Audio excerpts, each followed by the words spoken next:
아니, 박쥐다 아니다. 이건 연구소에서 유출된 거다 라는 이야기가 있습니다. 하지만 그 연구소는 고위험군, 그러니까 생물안전도가 4등급인 바이러스를 다루는데 코로나는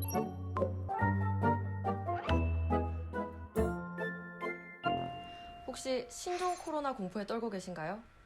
BJ 깨시딘과 함께 근거 없는 공포를 날려버립시다. WHO에서 국제 비상사태를 선포하고 밖에 나가면 사람들 다 마스크 끼고 다니니까 내가 지금 영화 속에 있는 건가? 이런 생각이 들면서 너무 무섭잖아요.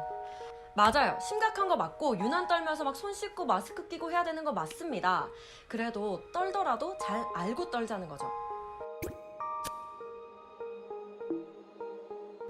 우한 폐렴 신종 코로나, 얘는 왜 이름이 두 개일까요? 공식적으로는 신종 코로나 바이러스 감염증입니다. 중국 우한에서 온 폐렴이 맞고 우한 폐렴이 더 짧은데 왜 신종 코로나라고 써야 하냐면요. 2015년부터 세계보건기구 WHO에서 병명에 지역 이름이 들어가지 못하도록 했습니다. 왜냐하면 해당 지역에 대한 부정적인 인식과 지역민 혐오를 낳을 수 있기 때문이에요. 감염병이 돌 때 감염병 자체에 대한 집중보다 감염자에 대한 혐오가 더 집중이 되게 되면 증상이 있는 사람도 자기 증상을 숨기고 되게 소극적으로 하게 되잖아요. 그러니까 우리 모두 신종 코로나라고 합시다. 이번이 신종 코로나니까 기존 코로나 바이러스도 있겠죠? 코로나 바이러스는 원래 동물에서 유행하는 종이 훨씬 더 많고 사람에게 확인된 종은 7개입니다. 그중 4개는 감기와 같은 가벼운 증상만 나타냅니다. 하지만 동물에게서만 유행하던 종이 증폭되고 유전자 변이를 일으켜서 사람에게까지 넘어온 사스, 메르스, 신종 코로나 이 3가지는 아주 심각한 호흡기 질환을 유발할 수도 있습니다. 그래서 사망자가 지금 나오고 있는 거고요. 신종 코로나는 한 달이 조금 넘는 기간 동안 약 2만여 명의 확진자가 나왔을 정도로 사스나 메르스와는 비교가 안 되게 정말 확산 속도가 빠릅니다. 그래서 너무 무섭잖아요?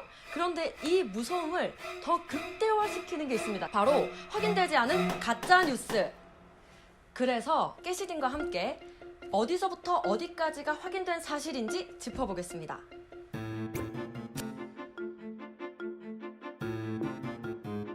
첫 번째, 신종 코로나의 출처. 박쥐를 먹어서 왔다? 아니면 연구소에서 유출된 것이다. 박쥐에서 유행했던 코로나 바이러스랑 이번 신종 코로나 바이러스가 유전적으로 96% 같다고 합니다.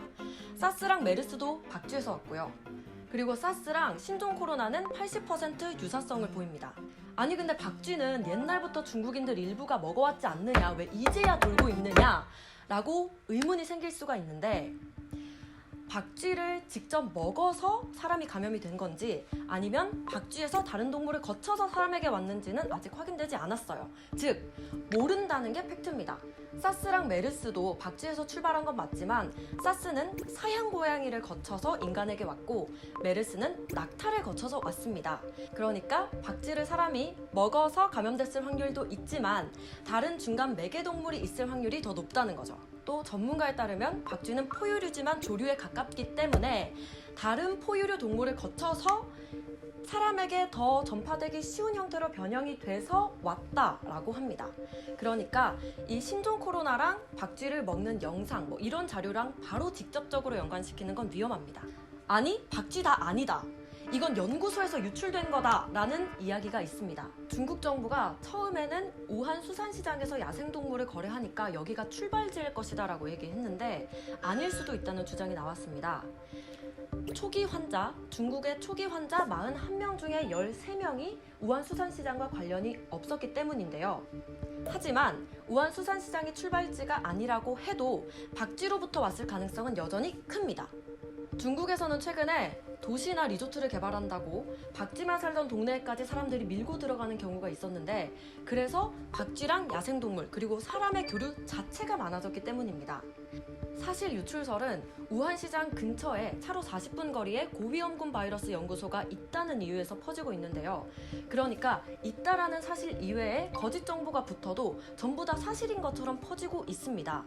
하지만 그 연구소는 고위험군, 그러니까 생물안전도가 4등급인 바이러스를 다루는데 코로나는 주로 3등급 연구소에만 다룹니다. 따라서 고위험군 바이러스가 근처에 있다고 해서 신종 코로나랑 직접적으로 연관시키는 건 딱 맞아떨어지지 않는다는 거죠. 나아가서 중국이 생화학 무기를 개발하는 과정에서 나온 바이러스다라는 주장도 있는데요. 신종 코로나 바이러스의 유전체랑 성질을 볼 때 공학적으로 만들어진 징후가 없다라는 점, 그리고 치사율이 무기 개발 과정에서 나온 바이러스 치고는 그렇게 높지 않다는 점에서 이런 가능성도 낮아 보입니다. 사실 중국에서 이전부터 좀 더 적극적으로 정보를 공개하고 열어놨다면 우리가 이렇게 답답해하진 않았겠죠. 하지만 바이러스 출처 음모론은 감염병이 돌 때마다 나오고 있는 거기 때문에 우리가 음모론을 너무 믿지는 말자, 그리고 인구 조절론, 이렇게 어마무시한 생각까지는 하지 말자는 겁니다. 두 번째, 감염자랑 찌개를 같이 떠먹으면 감염된다? 코로나 바이러스는 기침할 때, 말할 때, 재채기 할 때 나오는 침방울, 그리고 배설물 혹은 가래에 있다가 눈, 코, 입, 점막, 그리고 호흡기에 닿으면 그게 바이러스가 증식돼서 감염될 수가 있습니다. 하지만 코로나 바이러스를 포함한 많은 바이러스들은 온도나 습도가 높아지면 그 활동성이 떨어지기 때문에 다른 사람을 감염시킬 능력도 현저히 떨어집니다. 따라서 찌개를 같이 먹거나 목욕탕 탕 안에서 같이 있었다는 이유만으로 감염되기는 쉽지 않습니다. 최근에는 배설물, 특히 대변에서 신종 코로나 바이러스가 검출됐다고 해요. 배설물을 통한 감염 경로는 아직까지 추론일 뿐이고 또 신종 코로나 관련한 감염 사례가 발견되지는 않았지만 확실한 건 감염자의 배설물에 닿았어요. 그런데 그 손으로 제대로 씻지도 않고 이렇게 눈, 코, 입을 만지면 당연히 위험하겠죠? 근데 원래 배설물을 만지면 좀 위험해요. 마지막으로 신종 코로나를 유튜브에 검색하면 중국 현 상황이라고 해서 사람이 길가에서 픽 쓰러지는 영상을 보신 적이 있을 거예요. 이 영상은 과연 진짜일까요? 인도네시아 여성이 마트에서 쓰러지는 영상. 한 여성이 갑자기 쓰러져 신종 코로나 때문이라는 소문이 퍼졌는데 심장 질환으로 확인됐습니다. 이 외에도 전문가들은 호흡기 질환으로 의식을 잃고 쓰러지는 경우는 거의 없다. 그리고 신종 코로나로 만약에 실신이 될 정도라면 그 전에 이미 너무 증상이 심각해서 병원에 입원해서 걸어다니지도 못할 것이다 라고 합니다. 오늘 나눈 이야기 이외에도 동대구역에서 방진복을 입은 사람들이 신종 코로나 확진자를 쫓는 듯한 상황을 연출하려는 유튜브도 있었고요. 또 SNS에서는 어느 지역에 확진자가 있다라는 내용이 퍼지기도 했고 코로나를 활용한 악성 광고 문자도 돌고 있습니다. 감염병은 일반인이 느끼기에 공포스럽잖아요. 그래서 선정적인 내용에 우리가 현혹되기가 쉽습니다. 그러니까 우리가 할 수 있는 일은 첫 번째, 의료기관에서 공식 확인한 내용이 아니라면 공유하지 말고, 두 번째, 신종 코로나 관련해서 인과관계가 명확하지 않은 자료는 공유하지 않는 것입니다. 깨시딘과 함께하는 우리 깨시민 여러분들께서는 신종 코로나 공포심을 악용한 사례들을 잘 거릴 수가 있겠죠? 면역력 약해지지 않게 건강한 음식 많이 드시고요. 다음에 봬요. 마스크는 침방울을 차단해주는 KF80, 그리고 손 씻기가 중요한데 특히 화장실 다녀오고 나서는 꼭꼭꼭 손을 씻어주셔야 됩니다. 눈 비비거나 코를 파거나 손을 빨거나 이런 습관도 없애고요.